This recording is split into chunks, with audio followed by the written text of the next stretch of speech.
ಇನ್ನೇನು ಚಳಿಗಾಲ ಸ್ಟಾರ್ಟ್ ಆಗಿಬಿಟ್ಟಿದೆ. ಈ ಚಳಿಗಾಲಕ್ಕೆ ಮನೆ ಒಳಗೂ ಕೂರೋದಕ್ಕಾಗಲ್ಲ, ಹೊರಗೇನೂ ಹೋಗೋದಕ್ಕಾಗಲ್ಲ.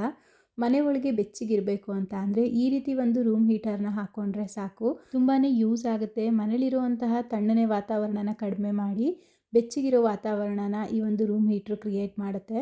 ಈಗಂತೂ ಆಲ್ಮೋಸ್ಟ್ ಮಕ್ಕಳಿರೋ ಮನೇಲಿ ಡಾಕ್ಟರೇ ಸಜೆಸ್ಟ್ ಮಾಡಿಬಿಡ್ತಾರೆ ರೂಮ್ ಹೀಟ್ರ್ ಹಾಕ್ಕೊಳ್ಳಿ ಬೆಚ್ಚಗಿರ್ತಾರೆ ಅಂತ.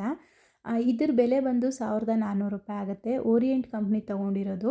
ನಾನು ಆಲ್ಮೋಸ್ಟ್ ಇದನ್ನು 1.5 ಇಯರಿಂದನೂ ಸಹ ಯೂಸ್ ಮಾಡ್ತಾ ಇದ್ದೀನಿ. ತುಂಬಾ ಚೆನ್ನಾಗಿದೆ. ಇದರಲ್ಲಿ 2 ಸೆಟ್ಟಿಂಗ್ಸ್ ಇರುತ್ತೆ. ಬೇಸಿಗೆ ಕಾಲದಲ್ಲಿ ಕೂಲಿಂಗ್ ಆಗಿ ಫ್ಯಾನನ್ನು ಯೂಸ್ ಮಾಡುವಂತಹ ಒಂದು ಸೆಟ್ಟಿಂಗ್ ಸಹ ಕೊಟ್ಟಿರ್ತಾರೆ. ಇನ್ನೊಂದು ವಿಂಟರ್ ಸಮಯದಲ್ಲಿ ಅಂದರೆ ಚಳಿಗಾಲದಲ್ಲಿ ಬಿಸಿ ಗಾಳಿ ಕೊಡುವಂತಹ ಒಂದು ಸೆಟ್ಟಿಂಗ್ ಸಹ ಇರುತ್ತೆ. ನಾವು ಇದನ್ನು 2 ರೀತಿಲೂ ಸಹ ಯೂಸ್ ಮಾಡ್ಕೊಬೋದು. ಹಾಗೆ ಟೆಂಪ್ರೇಚರು ಅಷ್ಟೇ, ನಿಮಗೆ ತುಂಬ ಜಾಸ್ತಿ ಬಿಸಿ ಗಾಳಿ ಬೇಕಾ ಅಥವಾ ಮೀಡಿಯಮ್ ಬೇಕಾ ಅದನ್ನೆಲ್ಲನೂ ಸಹ ಇದರಲ್ಲಿ ಸೆಟ್ ಮಾಡ್ಕೋಬೋದು. ಈಗಂತೂ ಆಲ್ಮೋಸ್ಟ್ ಬ್ಯಾಂಗ್ಳೂರಲ್ಲಿ ತುಂಬಾ ಚಳಿ ಇರೋದ್ರಿಂದ ಇದು ನಮ್ಗೆ ಸಿಕ್ಕಾಪಟ್ಟೆ ಯೂಸ್ ಆಗ್ತಾ ಇದೆ. ಇದ್ರದ್ದೇನಾದರೂ ಲಿಂಕ್ ಬೇಕಿದ್ದರೆ ಲಿಂಕ್ ಅಂತ ಕಮೆಂಟ್ ಮಾಡಿ.